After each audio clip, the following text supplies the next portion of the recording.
Hello dear viewers, welcome to doctor Madhu's physio classes. पिछले कुछ दिनों से मैंने काफ़ी व्यूवर्स का एक रिक्वेस्ट देखा है। पहले भी आते थे ऐसे रिक्वेस्ट कि मैं बायोस्टैटिस्टिक्स के भी वीडियोस बनाऊं। मैं बहुत ज़्यादा कॉन्फिडेंट नहीं हूँ इस टॉपिक पे, तो मैंने ऐसा कुछ डिस्कशन अभी तक नहीं किया था। हालांकि मैंने सोचा कि जितना भी मुझे समझ आता है कुछ टॉपिक्स के वीडियोस में अपने व्यूवर्स के लिए लेकर आऊँ, क्योंकि वो रेगुलर व्यूवर्स हैं, चैनल को देखते हैं, तो अगर उनके डाउट्स मैं क्लियर कर पाऊँ मेरे लिए इससे ज़्यादा खुशी की बात कुछ और नहीं होगी।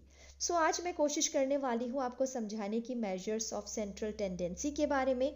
हालांकि यहाँ पे मैं एक डिस्क्लेमर देना चाहती हूँ कि I am not the perfect person to teach you biostatistics. आपको समझ ना आए, कोई गलती अगर आप ढूंढ पाए तो काइंडली अपने स्टैटिस्टिक्स के टीचर से अच्छी तरीके से चीज़ों को समझ लीजिएगा। ये बस एक मेरी कोशिश है जितनी मुझे समझ आती है आप तक समझाने की, चीज़ों को पहुंचाने की।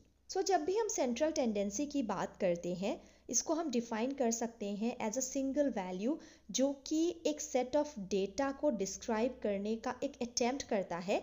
कैसे? Bye identifying the central position with in that set of data. Suppose 1 2 2 3 4 5 ऐसे 6 नंबर्स हैं आपके डेटा सेट पे। अब इसका सेंट्रल पोजीशन कौन सा होगा, ऐसा जो भी मेजर यूटिलाइज आप करते हैं to calculate that single value, उसको कहा जाता है मेजर ऑफ सेंट्रल टेंडेंसी या मेजर ऑफ सेंट्रल लोकेशन। ये एक वैल्यू होता है जो कि सेंटर ऑफ द डेटा को रिप्रेजेंट करे, और 3 तरीकों से आप इस सिंगल वैल्यू की गणना कर सकते हैं: मीन, मीडियन और मोड। अब अगर हम मीन की बात करें, एरिथमेटिक मीन या एवरेज, ये सबसे पॉपुलर और वेल नोन मेजर होता है सेंट्रल टेंडेंसी का, और इसको आप पॉपुलेशन के लिए भी कैलकुलेट कर सकते हैं, सैंपल के लिए भी कर सकते हैं। पॉपुलेशन यानी एक बहुत बड़ा सेट ऑफ डेटा जिसमें से आप कुछ सैंपल को चुनकर अपने रिसर्च स्टडी में आगे चीज़ों को बढ़ाते हैं। पॉपुलेशन और सैंपल दोनों के बारे में मैं इसलिए कह रही हूँ। हालांकि मीन को कैलकुलेट करने का तरीका सिमिलर है, लेकिन अगर आप बुक्स में या आगे रिसर्च आर्टिकल्स में, रिसर्च स्टडीज़ में बातें करेंगे तो पॉपुलेशन मीन को डिनोट किया जाता है विथ म्यू, और जो भी आपका सैंपल मीन होता है उसको डिनोट किया जाता है विथ एक्स बार। ठीक है, अब फिर से एग्जाम्पल उसी डेटा का ले लेते हैं। 1 2 2 3 4 5 ये एक डेटा सेट है, और इसका आप मीन या एवरेज निकालना चाहे तो कैसे निकालेंगे? Mean will be equal to जो भी यहाँ पे डेटा है, मतलब x1 x2, जैसे ये 1 2, इसको आप x1 x2 समझ ले, टिल xn जितना भी डेटा है, divided by the total number of values in the data set. मतलब यहाँ पे 6 वैल्यूज है। ये आपका सपोज पॉपुलेशन मीन है फॉर एग्जांपल, म्यू निकल के आएगा 2.833। सारे वैल्यूज को आपने प्लस कर दिए और जितने भी नंबर ऑफ वैल्यूज थे उससे डिवाइड कर दिए, तो एक जो वैल्यू आता है वो क्या जताता है? वो सेंटर ऑफ द डेटा को रिप्रेजेंट करता है। हालांकि यहाँ पे आप देख सकते हैं कि यहाँ पे कोई एक्चुअल वैल्यू 2.833 है नहीं। ये एक बात हो गई। दूसरी इम्पॉर्टेंट प्रॉपर्टी है मीन की कि यहाँ पे आप सारे वैल्यूज़ को इंक्लूड करते हैं as a part of your calculation. Data set में जितने भी वैल्यूज़ थे सबको आप यूटिलाइज करते हैं कैलकुलेशन में। और मीन का डिसएडवांटेज भी होता है, वो ये कि अगर इस डेटा सेट में ऐसा कोई वैल्यू हो जिसका कि रेंज काफ़ी ज़्यादा या कम हो, तो ऐसे में मीन जो आपको एक अंदेशा देगा सेंटर ऑफ द डेटा के बारे में, वो शायद थोड़ा सा सही ना हो। फॉर एग्जांपल आप ये देखिए, सपोज 10 स्टाफ एक फैक्ट्री में, और ये रहे उनके salaries. Okay, 15K 18K 16K ऐसे करके 95K भी है किसी का। ठीक है, अब इनका अगर मीन निकालते हैं तो कितना निकलता है? 30.7K। लेकिन आपने रॉ डेटा को अगर देखा होगा, ये शायद बेस्ट वे नहीं है to accurately reflect the typical salary of a worker of this particular office. क्यों? क्योंकि यहाँ पे आप देख सकते हैं कि ज़्यादातर वर्कर्स के सैलरीज 12 से 18K के बीच में है। ओके, लेकिन यहाँ पे आपको 30K क्यों आ रहा है एवरेज? बिकॉज यहाँ पे बस 2 ऐसे वर्कर हैं जिनको काफ़ी ज़्यादा सैलरी मिलता है, 90 एंड 95K। सो जो मीन है कहा जाता है it is being skewed by two large salaries. So ऐसे सिचुएशन में हमारे लिए ज़रूरी है कि हम एक दूसरे मेजर ऑफ सेंट्रल टेंडेंसी का यूटिलाइजेशन करें। तो ऐसे में मीडियन को मीन के ऊपर या मोड को मीन के ऊपर हम प्रेफर करते हैं। सो उम्मीद करती हूँ मीन आपको समझ में आ गया होगा।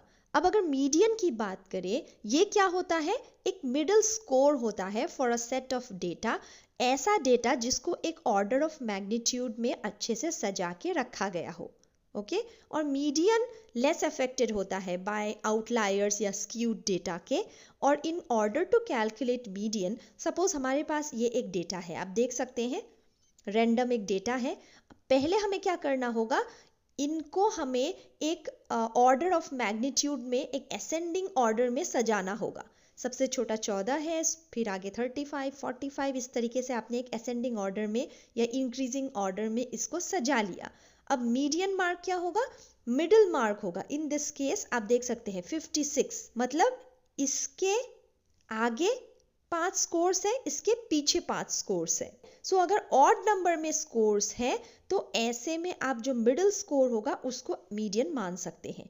लेकिन सपोज आपके पास इवन नंबर ऑफ स्कोर्स है, आप नीचे देख सकते हैं इवन नंबर ऑफ स्कोर्स के केस में फिर से हम इसको अरेंज करेंगे और जो भी बीच के 2 स्कोर्स होंगे, जैसे यहाँ पे 1 2 3 4 5 6 7 8 9 10 वैल्यूज है। सो जो भी 5th और 6th वैल्यू है उसको हम कंसीडर करेंगे और उसका एक एवरेज निकालेंगे, मतलब 55 प्लस 56 बाई 2, सो वैल्यू आता है 55.5।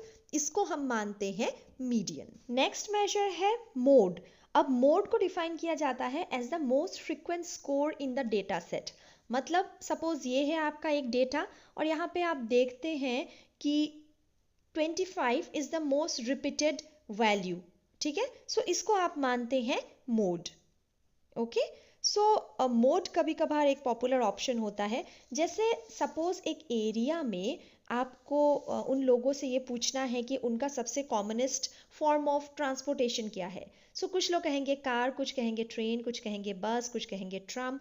सो आप देखेंगे कि सबसे ज़्यादा एक पर्टिकुलर ऑप्शन को कौन चूज करता है।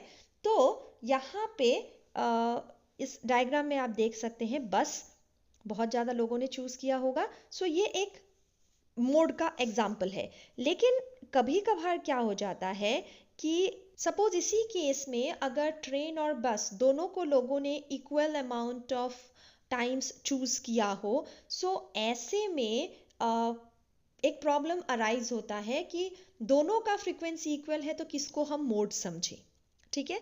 और कुछ और केसेस में जब डेटा कंटिन्यूअस होता है, जैसे कि अगर आपने 30 लोगों का वेट मेजर करना है suppose to the nearest 0.1 kg also, so exactly same weight के जैसे 67.4 या 63.2 इतना एग्जैक्ट मैच होना लोगों का वेट, ये काफ़ी अनलाइकली होता है। So with a small sample of 30 people and a large range of possible weights, आपके लिए बहुत मुश्किल होगा मोड उस पर्टिकुलर कंटिन्यूअस डेटा में ढूंढना।